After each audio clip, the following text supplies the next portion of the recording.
ஹாய்ங்க, எல்லாம் எப்படிங்க? நல்லா இருக்கீங்களாங்க? ஒரு வாரமாக முடியவே இல்லைங்க, கரெக்டாக வீடியோவே போட முடியலை. எல்லாம் நல்லா இருக்கீங்களா? நேற்று முந்தானது தான் ஹாஸ்பிட்டல் போய்ட்டு வந்தோம். போய் யூஸ் பண்ணதுக்கப்புறம் தான் ஓரளவுக்கு ஓகே வந்துச்சு. இப்போ வந்து என்ன வீடியோ பார்க்க போகிறோன்னு பார்த்தீங்கன்னா, இன்றைக்கி ஒரு ஹாஸ்பிட்டல் வாங்க போகிறோம். பாப்பாவை கூட்டிகிட்டு, பாப்பாவுக்கு பெரிய பாப்பாவுக்கு முடியலைங்க, ரொம்ப சளி. அதனால் இங்கே மதுரைக்கு வந்ததுலேருந்தே நான் 5 ஹாஸ்பிட்டல் பார்த்துட்டேன். 5 ஹாஸ்பிட்டல்லையுமே சரியாக பார்க்கலன்னு தோணுச்சு. இன்றைக்கி ஒரு ஹாஸ்பிட்டல் புதுசாக ஒரு ஹாஸ்பிட்டல் கண்டுபிடிச்சிருக்கோம். அதுதான் இன்றைக்கி அப்பாயின்மெண்ட் கொடுத்துருக்காங்க. இப்போ கிளம்பிட்டோம். போய் அங்கே போயிட்டு அவங்க எப்படி பார்க்குறாங்கன்னு சொல்கிறேங்க. இப்போ லாஸ்ட்டாக வந்து காரிக்கு வந்து ஒரு சளி பிடிச்சிருக்குங்க, ரொம்ப சளி, எதுக்கவே முடியாது சளி. அந்த ஆக்சிஜனில் ஒரு மாதிரி வச்சு இதெல்லாம் பண்ணுவாங்களே, அதெல்லாம் பண்ணணும். அதுக்கப்புறம் அதெல்லாம் டெய்லியும் பண்ணிட்டு இருந்தோம், ஒரு 3 நாள் பண்ணோம். அதுக்கப்புறம் ஓரளவுக்கு ஓகேவா இருந்துச்சு. மூச்சில் முடியல, அதால் என்ன பண்ணுறோன்னே தெரியாமல் இருந்துச்சு. ஆனால் அது டானிக்கை வந்து 10 டானிக்கை கொடுத்துருந்தாங்க. 10 டானிக்கு 2 வயசு பிள்ளைக்கு கொடுத்துருந்தாங்க. இது குடிக்குமா? பச்சை பிள்ளை கொடுத்தா கூட ஏதோ தெரியாமல் கொடுத்துடலாம். கொஞ்சம் விவரம் தெரிஞ்ச பிள்ளைக்கு கொடுத்தோன்னு வச்சுக்கோங்க, குடிக்கவே குடிக்காதுங்க. எப்படி என்ன ஹேண்டில் பண்ணுறேன்னே தெரியல. அந்த டானிக்கை அப்படியே தாங்க இருந்துச்சு. நேற்று தான் அந்த டானிக்கை க்ளீன் பண்ணேன். என்னென்னா ஒருவேளை இந்த வாங்க டானிக்கை வீட்டுலேயே வச்சுருக்கோம், ஓப்பன் பண்ணிட்டோம், ரிட்டன் கொடுக்க முடியாது.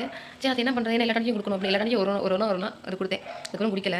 அந்த டானிக்கெல்லாம் அப்படியே வச்சுருந்தேன். அந்த டானிக்கை வாங்கி 2-3 மாதம் அப்படியே இருந்துச்சுன்னா எங்கள் வீட்டில் இருக்கவங்களுக்கு யாருக்கு ஒன்றும் செய்யலை. அந்த டானிக்கை தூக்கி வெளில போட்டோன்னு வச்சுக்கோங்களேன், அப்படி முடியாமல் வந்துடுது. அது டானிக்கை வாங்கி வீட்டில் வச்சா தான் போல். அந்த மாதிரிலாம் இருக்குங்க. எப்படி அதெல்லாம் எப்படின்னு தெரியல. நேற்று தான் அந்த டானிக்கெல்லாம் தூக்கி போட்டேன். எதுக்கு ஒரு டானிக்கு இருக்குது, அதான் குடிக்கல, யூஸ் பண்ணலையே அப்படின்ட்டு 2-3 டைம் நான் பார்த்துருக்கேன். இங்கே வாங்கி வச்சிட்டோம் அப்படின்னா, தூக்கி போட்டோம் அப்படின்னா 2-3 நாள் தூக்கி போட்டு 2-3 நாளில் கம்பல்சரி நாங்கள் ஹாஸ்பிட்டல் போகணும். ஹாஸ்பிட்டல் போய் டானிக்கை வாங்கினா தான் டானிக்கை வாங்கினாலும் சரியாகுது. அது ஏன்னு தெரியலங்க. ஒருவேளை அந்த மாதிரி டானிக்கு இருக்கணுமோ என்னமோ. வீட்டில் டானிக்கி இருந்தால் ஒன்றும் ஓரளவுக்கு ஓகேவா இருக்கு. பேசியப்போ காரிக்கு நேற்று ஹேர் கட் பண்ணிட்டோம். காரிக்கும் கட் பண்ணிட்டோம், இந்த பேர் கட் பண்ணிட்டோம். எப்படி இருக்கிறாங்க பாருங்க, சட்டை பாருங்க, சோஃபாலே காரி பேசுதான். காரி பேசு. இப்படியா பேசுவாங்க? ஆயாலாம் இல்லை,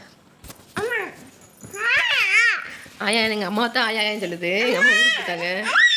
எங்கள் அம்மா வந்துட்டாங்க, தான் ஆயான்னு சொல்லிகிட்டே இருக்குது. எங்கள் அம்மா ஊருக்கு போயிட்டாங்க. வெளில இந்த பசங்களாம் சைக்கிள் ஓட்டிகிட்டு இருக்காங்க, அதை சொல்லுது எங்கள் அம்மா. சரிங்க, இப்போ ஒரு ஆஸ்பத்திரி போகிறோம். அந்த ஆஸ்பத்திரியில் இப்படி என்ன பார்க்குறாங்கன்னு அதில் இருக்கிறதே பிரச்சனை இல்லைங்க. மாத்திரை கொடுத்தா சாப்பிட்டுக்கிறோம், டானிக் கொடுத்தா சாப்பிட்டுக்கிறோம், குட்கெல்லாம் இருக்கும். இந்த காரி தாங்க சட்டைக்காரி, ஒன்று கொடுத்தா சாப்பிடாது, சாப்பாடும் சாப்பிடாது, டானிக்கையும் குடிக்காது. டீ, பால், அந்த பாலை மட்டும் கொடுத்து பால் டவலை ஊற்றி கொடுத்துட்டே இருந்தோம்னா டயத்துக்கு கேட்டுகிட்டே இருப்பாங்க. அம்மா டீ பேர் தான் பால். இங்கே அம்மா டீன்னு கேட்டுகிட்டே இருக்குங்க. பார்த்துக்குங்க, சொல்கிறத பார்த்தீங்களா? அம்மாட்டின்னு. சரி, ஓகேங்க, டைமாகிடுச்சு. கிளம்பிட்டு அங்கே போயிட்டு அந்த ஹாஸ்பிட்டலில் எப்படி பார்க்குறாங்க, டாக்டர் எப்படி பேசுகிறாங்க நான் சொல்கிறேங்க. ஆனால் எல்லா ஹாஸ்பிட்டலும் போன ஹாஸ்பிட்டலும் டாக்டர் நல்லா பேசுவாங்க, நல்லா சொல்லுவாங்க. ஆனால் அவங்களுக்கு தான் மாத்திரை மட்டும் கேட்க மாட்டுது, எங்களை கேட்க மாட்டுது. பர்சனலாக ஆனால் நிறைய பேர் நிறையா சொல்லியிருக்காங்க, நல்லாயிருக்கும் அந்த ஹாஸ்பிட்டல், நல்லாயிருக்கும்னு சொல்லியிருக்காங்க. பட் எங்களுக்கு கேட்கல.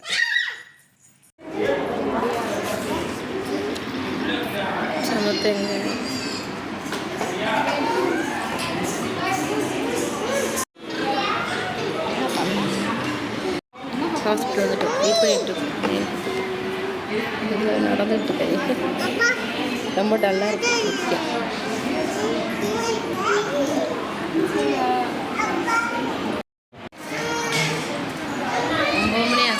இனி பார்க்கலாம் இருக்கா இருக்கு. சரி, 9 மணி ஆச்சு, இனி பார்க்கல. டாக்டர் வெயிட் பண்ணிட்டு இருக்கேன்.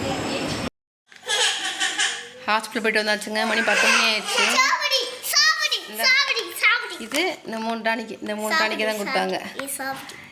இது கொடுத்துட்டு நல்லா சரியாயிடுச்சுன்னா ஓகே, இல்லாட்டி 8ஆம் தேதி வாங்க அப்படின்னு சொல்லியிருக்காங்க. நார்மல் தான், எல்லாத்துக்கும் சளி பிடிக்கிறதுல குடிங்க கொடுக்குது. அதில் ஸ்ட்ராபெரி போட்டுருக்காங்க, ஸ்ட்ராபெரி டானிக்க, ஸ்ட்ராபெரி ஜூஸ் டானிக்க. இது வந்து ஆயில்மெண்ட். இந்த உனக்கு ஹீட் இருக்குல்ல, பாப்பாவுக்கு அங்கே கண்ணுக்கிட்ட இங்கெல்லாம் இருந்துச்சு, ரொம்ப பெருசாக இருந்துச்சு, கொஞ்சம் ஓரளவுக்கு வத்திருச்சு. அதுக்காக இது வாங்கிட்டு வந்து லைட்டாக வைக்க சொல்லியிருக்காங்க, சரியாக சொல்லியிருக்காங்க. அவ்வளோதாங்க.